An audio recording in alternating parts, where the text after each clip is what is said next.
Hello నమస్తే నేను మీ Sunandana welcome back to my channel వంటింట్లో అమృతం సింపుల్ గా ఉల్వకాయ ఫ్రై అయితే చేసుకోబోతున్నాను. ఉల్వకాయలనే అంటాము మా సైడ్ అయితే దీన్ని. మీ సైడ్ ఏమంటారో కామెంట్ చేయండి. ముందుగా ఉల్వకాయల్ని కొంచెం ఉప్పు నిమ్మరసం వేసుకొని వాష్ చేసి పెట్టుకోవాలి.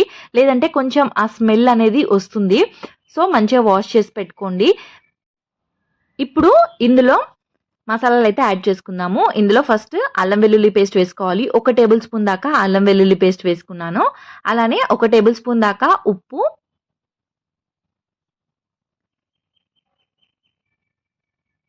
అలానే సరిపడంత కారం. నాకు ఈ కర్రీ అయితే చాలా ఇష్టము. ఇందులోనే సరిపడంత పసుపు, అలానే కొంచెం ధనియాల పొడి,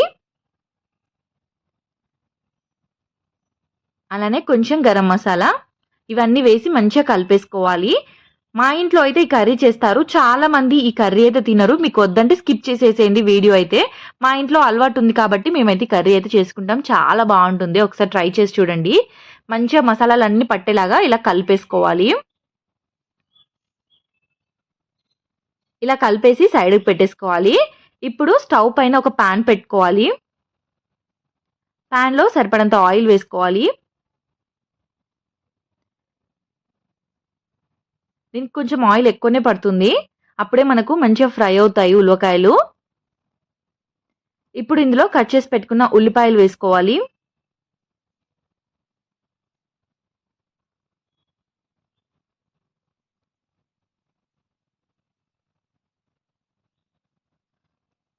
ఉల్లిపాయలు కొన్నే వేసుకోవాలి. మరీ ఎక్కువ వేసుకోవద్దు. నేను ఇక్కడ ఒక్క ఉల్లిపాయని మంచిగా ఇలా చిన్న పీసెస్ లాగా కట్ చేసి వేసుకున్నాను. ఇది కొంచెం సేపు వేగనివ్వాలి. ఉల్లిపాయలు బాగా వేగనవసరం లేదు. కొంచెం వేగితే సరిపోతుంది. ఇలా కొంచెం వేగిపోయాక ఇప్పుడు ఇందులో మనం కలిపి పెట్టుకున్న ఉల్లిపాయలు ఉన్నాయి కదా, అదంతా ఇందులో వేసేసుకోవాలి. మళ్ళీ ఉల్లిపాయతో పాటు మనకు ఆనియన్స్ అనేటివి మంచిగా ఫ్రై అయిపోతాయి.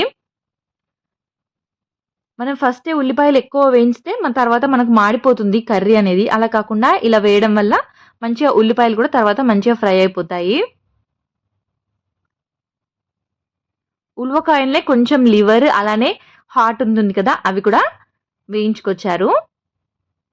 ఇదంతా ఇలా మంచిగా కలుపుకుంటూ ఫ్రై చేసుకోవాలి.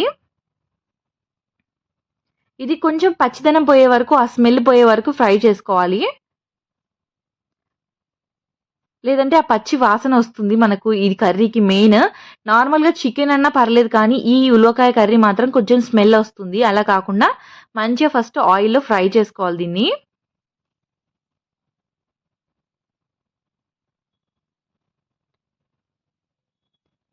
నా దగ్గర స్ప్రింగ్ ఆనియన్స్ ఉన్నాయి. సో నేనైతే కొంచెం స్ప్రింగ్ ఆనియన్స్ అయితే యాడ్ చేస్తున్నాను.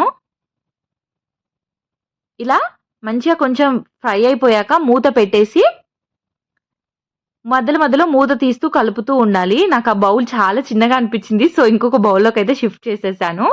చూసారా కొంచెంసేపటికి ఇలా వాటర్ అయితే గ్రేవీ లాగా వచ్చేసింది. ఇప్పుడు ఇందులో కొంచెం వాటర్ యాడ్ చేసుకోవాలి. ఎందుకంటే ఉలవకాయలు తొందరగా ఉడకవు మనకు. కొంచెం గట్టిగా ఉంటాయి, రఫ్‌గా ఉంటాయి. సో కొన్ని వాటర్ వేసుకొని మూత పెట్టేసి ఉడకనివ్వాలి. ముక్క అనేది కొంచెం సాఫ్ట్‌గా అయ్యే వరకు ఉడకనివ్వాలి. మధ్యలో మధ్యలో తీస్తూ కలుపుతూ ఉండాలి. లేదంటే కింద అడుగంటేస్తుంది. ఫైనల్‌గా నాకిక్కడ కొంచెం ఇలా దగ్గరికొచ్చాక ఇప్పుడైతే ఇందులో కొబ్బరి పొడి అయితే యాడ్ చేసుకుంటున్నాను. 1 టేబుల్ స్పూన్ దాకా కొబ్బరి పొడి అయితే యాడ్ చేసుకున్నాను.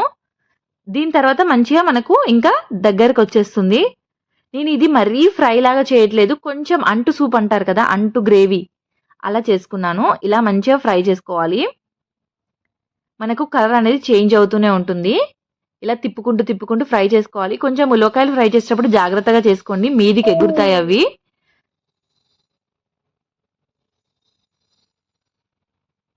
సింపుల్‌గా చేసుకున్న ఇది రైస్‌లో కానీ, నార్మల్‌గా ఊరికనే అలా సైడ్ డిష్ లాగా తిన్న సూపర్ టేస్టీగా ఉంటుంది. ఫైనల్‌గా కొత్తిమీర వేసుకొని సర్వ్ చేసుకోవడమే.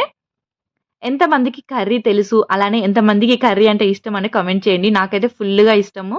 ఈ వీడియో గనుక మీకు నచ్చినట్టయితే ప్లీజ్ లైక్ చేయండి, షేర్ చేయండి, సబ్స్క్రైబ్ చేసుకోండి. సబ్స్క్రైబ్ చేసుకుంటే పక్కనే బెల్ ఐకాన్ క్లిక్ చేయండి. అప్పుడే నేను ఏ వీడియో పెట్టినా మీ వరకు నోటిఫికేషన్ అయితే వస్తుంది. Thank you for watching.